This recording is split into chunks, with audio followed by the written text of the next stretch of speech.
E se eu te dissesse que existe um segredo de Deus? Um segredo tão profundo que não foi entregue a reis, nem a exércitos, nem aos sacerdotes mais respeitados da época. Um segredo que não estava nos livros, nem nos rituais, nem nas tradições mais antigas, mas que foi entendido por um único homem, em silêncio, longe do templo, longe da pátria, longe de tudo o que ele conhecia e amava.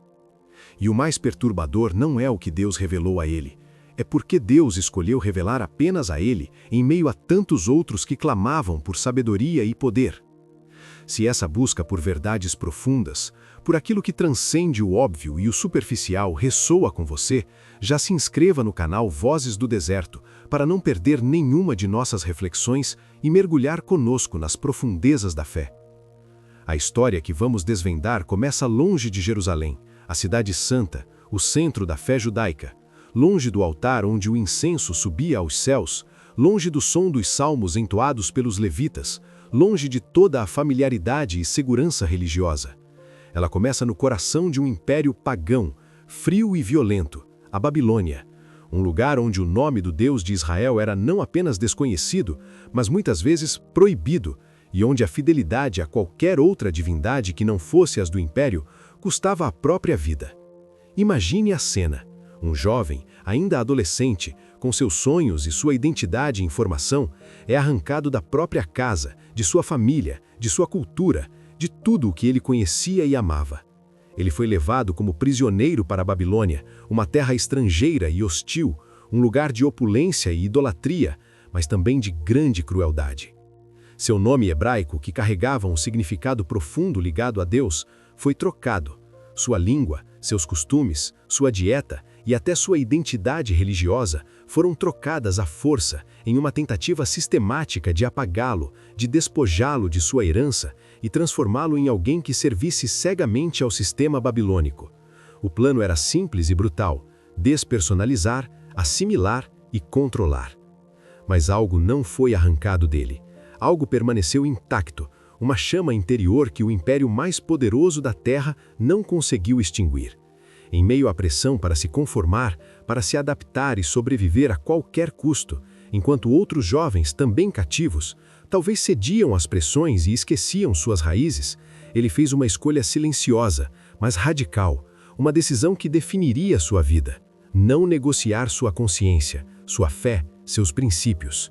Ele decidiu em seu coração que não se contaminaria com as iguarias do rei, nem com o vinho que ele bebia, como nos relata Daniel 1:8. Daniel, contudo, decidiu não se contaminar com a comida e com o vinho do rei, e pediu ao chefe dos oficiais que o deixasse não se contaminar. Essa decisão aparentemente pequena de recusar a comida e a bebida do rei para manter sua pureza ritual e sua fidelidade a Deus foi o alicerce de tudo o que viria. Foi um ato de resistência espiritual em um ambiente de opressão.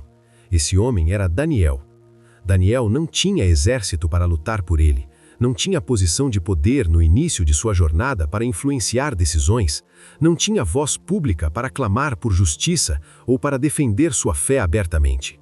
Mas ele tinha algo que nenhum outro possuía, algo que o dinheiro e o poder não podiam comprar: discernimento espiritual em um mundo cego, uma conexão profunda e inabalável com o Deus de Israel, mesmo em terra estrangeira.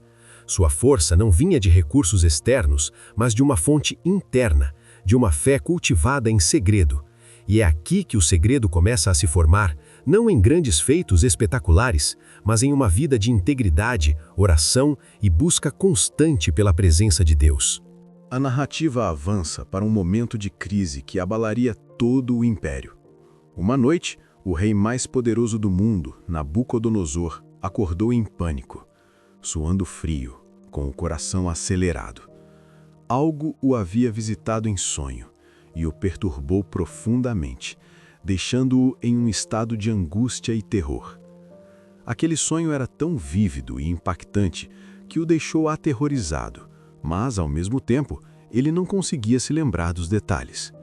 Era como ter a sensação de uma mensagem crucial, mas com as palavras apagadas da memória. O problema? Ele não lembrava do sonho. Apenas sabia que era importante demais para ser ignorado. Um presságio, talvez, que o deixava inquieto e sem paz. E então veio o decreto mais cruel, uma prova da tirania e do desespero do rei, que mostrava o quão vulnerável ele se sentia diante do desconhecido.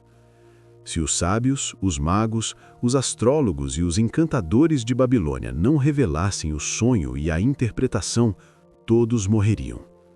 Era uma sentença de morte para toda a classe intelectual do império, uma demonstração brutal de poder e frustração. Magos, astrólogos, encantadores, todos falharam. Eles tentaram enganar o rei, pedindo que ele contasse o sonho primeiro, mas ele foi irredutível, pois sabia que se eles fossem realmente sábios, poderiam revelar tanto o sonho quanto o seu significado. E pela primeira vez, o rei ouviu a verdade que ninguém jamais ousou dizer, uma verdade que expunha a limitação do conhecimento humano e a impotência das divindades pagãs. Daniel 2, 10, 11 diz: Os caldeus responderam ao rei: Não há homem na terra que possa fazer o que o rei exige. Nenhum rei, por maior e mais poderoso que seja, jamais pediu tal coisa a um mago, a um encantador ou a um astrólogo. O que o rei pede é difícil demais. Ninguém pode revelá-lo ao rei, a não ser os deuses, e eles não vivem entre os homens. Era verdade. Nenhum homem podia. Nenhuma sabedoria humana, por mais avançada que fosse, poderia penetrar nos mistérios da mente de Deus. Mas o segredo não era humano. Quando o decreto de morte chegou aos ouvidos de Daniel, ele não correu, não discutiu, não negociou. Ele não se desesperou como os outros sábios, que se viram diante de uma tarefa impossível. Ele fez algo que quase ninguém faz quando está com medo, quando a morte é uma ameaça iminente e inevitável. Voltou-se para Deus em silêncio e oração. Daniel 2, 17 e 18 nos relata que ele foi para casa e contou a seus companheiros, Hananias, Misael e Azarias, o que estava acontecendo, pedindo-lhes que orassem ao Deus do céu para que lhes revelasse o mistério e eles não perecessem com os outros sábios de Babilônia. Não foi uma oração desesperada, de barganha ou de medo paralisante. Foi uma oração alinhada. Uma busca por sabedoria e revelação de quem ele sabia que era a única fonte de todo conhecimento e poder. Daniel entendeu algo que quase ninguém entende até hoje, uma verdade que inverte a lógica humana. Deus não revela mistérios a quem busca poder, fama ou reconhecimento pessoal. Deus revela mistérios a quem busca intimidade, a quem confia plenamente nele, a quem vive uma vida de fidelidade e obediência mesmo quando ninguém está olhando, mesmo quando as circunstâncias são adversas. É na quietude da devoção e não no clamor por status que os véus são levantados. Naquela noite, enquanto Babilônia dormia, imersa em sua idolatria e ignorância espiritual, enquanto os sábios pagãos tremiam de medo, o céu se abriu e o segredo foi revelado a Daniel. A Bíblia diz, Daniel 2,19 diz, Então o mistério foi revelado a Daniel numa visão de noite. Daniel louvou o Deus do céu. Não ao rei com todo o seu poder, não aos sábios com todo o seu conhecimento acumulado, não aos poderosos com toda a sua influência. Apenas a um homem, Daniel, que havia escolhido a fidelidade acima de tudo, que havia cultivado uma relação de profunda intimidade com o Criador. Daniel não apenas revelou o sonho do rei Nabucodonosor, ele revelou algo muito maior, algo que transcende a política e os impérios da época, algo que aponta para a soberania divina sobre toda a história humana. Ele descreveu a estátua que o rei viu em seu sonho, com sua cabeça de ouro, peito e braços de prata, ventre e coxas de bronze, pernas de ferro e pés em parte de ferro e em parte de barro. E então, com clareza profética, ele explicou o significado de cada parte, que os reinos humanos são temporários, que o poder muda de mãos, que impérios caem e se sucedem, um após o outro, como a história provaria ao longo dos séculos. Mas, em contraste com a transitoriedade dos reinos terrenos, Daniel revelou que existe um reino que nunca será destruído, um reino estabelecido por Deus mesmo que esmagaria e poria fim a todos os outros. Daniel 2:44 diz: Nos dias desses reis, o Deus do céu levantará um reino que jamais será destruído e que nunca será entregue a outro povo. Ele esmagará e porá fim a todos esses reinos, mas ele mesmo permanecerá para sempre. E então ele disse algo que ecoa até hoje, uma verdade fundamental para a nossa fé e para a nossa compreensão do mundo. Daniel 2:28 diz: Há um Deus no céu que revela mistérios. Esse era o segredo, a essência de tudo o que estava sendo revelado. Não era sobre o futuro político de Babilônia ou dos impérios que viriam, embora isso estivesse implícito. Não era sobre datas específicas ou sobre poder terreno a ser conquistado. Era sobre quem realmente governa a história quando tudo parece fora de controle, quando a humanidade se perde em suas próprias ambições, guerras e medos. Daniel entendeu que Deus não governa apenas o templo, os rituais ou a vida religiosa de um povo. Ele governa o caos, ele governa os impérios, os reis e as nações. Ele governa até aquilo que parece injusto, orquestrando cada evento, cada ascensão e queda para cumprir seus propósitos eternos e inabaláveis. Ele é o Senhor da história. Essa é a pergunta que ninguém gosta de responder. A que nos confronta diretamente com nossas próprias motivações e prioridades. Por que apenas Daniel entendeu?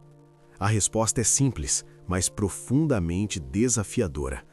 Porque Daniel não buscava revelação para seu próprio benefício, para sua ascensão social ou para escapar de problemas. Ele buscava fidelidade a Deus, acima de qualquer coisa, mesmo que isso significasse a morte. Ele não queria saber o futuro para se promover, para ganhar status ou para escapar da morte iminente. Ele queria permanecer fiel, mesmo se morresse, mesmo que isso significasse enfrentar a ira do rei e as consequências mais terríveis.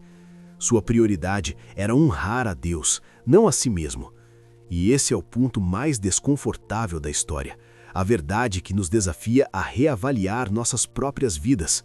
Deus confiou o segredo a quem não faria do segredo um trono, a quem não usaria a revelação para sua própria glória, mas para a glória de Deus. Daniel sobreviveu à cova dos leões, como nos conta Daniel 6, por sua inabalável fé e oração, mesmo quando a lei humana o proibia de orar ao seu Deus. Sobreviveu a reis loucos como Nabucodonosor, que foi humilhado por Deus, e Belzazar, que teve seu reino tirado. Sobreviveu a impérios caindo e sendo substituídos, testemunhando a transitoriedade do poder humano. Mas o maior milagre não foi sua sobrevivência física, por mais extraordinária que tenha sido. Foi sua integridade inabalável, sua devoção constante a Deus em um ambiente que o pressionava a se conformar, a se corromper, a abandonar sua fé. Ele permaneceu um farol de luz em meio à escuridão. O segredo que Deus revelou a Daniel não é proibido porque Deus esconde. Ele está disponível para todos que buscam a Deus de coração, com sinceridade e devoção. É proibido no sentido de ser inacessível para a maioria, porque poucos suportam viver à altura dele. Poucos estão dispostos a pagar o preço da fidelidade e da intimidade que Daniel demonstrou. Porque entender esse segredo e viver por ele significa aceitar que nem sempre você será recompensado imediatamente com bens materiais, com reconhecimento público ou com uma vida fácil. Nem sempre será compreendido por aqueles ao seu redor que podem até zombar de sua fé, de suas escolhas e de sua devoção. Nem sempre será protegido do sofrimento, das provações e das dificuldades da vida, pois a fidelidade não nos isenta das dores do mundo. Mas você estará alinhado com algo eterno, com a vontade de um Deus soberano que tem o controle de tudo, que governa sobre os céus e a terra. E isso é uma recompensa muito maior e mais duradoura do que qualquer coisa terrena, qualquer aplauso ou qualquer riqueza passageira. É a paz de saber que sua vida tem um propósito divino, que você faz parte de algo muito maior. Talvez o segredo não tenha sido dado só a Daniel. Talvez ele apenas tenha sido o único disposto a viver de forma digna dele, a manter sua integridade e sua busca por Deus acima de todas as circunstâncias, mesmo as mais adversas. Ele foi um canal, não um proprietário do segredo. E a pergunta que fica, que ecoa em nossos corações, não é bíblica no sentido de ser uma citação, mas é profundamente pessoal, uma interpelação direta à nossa alma. Se Deus confiasse um segredo a você hoje, uma verdade profunda sobre seus planos e propósitos para a sua vida e para o mundo, Ele saberia que você permaneceria fiel, mesmo sem aplausos, mesmo sem reconhecimento, mesmo que isso custasse tudo o que você tem, sua reputação, seu conforto ou até mesmo sua vida. Sua fidelidade seria inabalável como a de Daniel?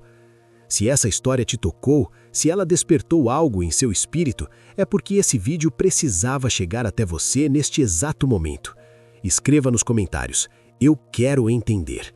E se inscreva no canal Vozes do Deserto, mas só se tiver coragem de ouvir verdades que poucos aceitam, verdades que transformam a vida, que nos desafiam a ir além do superficial e nos conectam ao coração de Deus, o revelador de mistérios.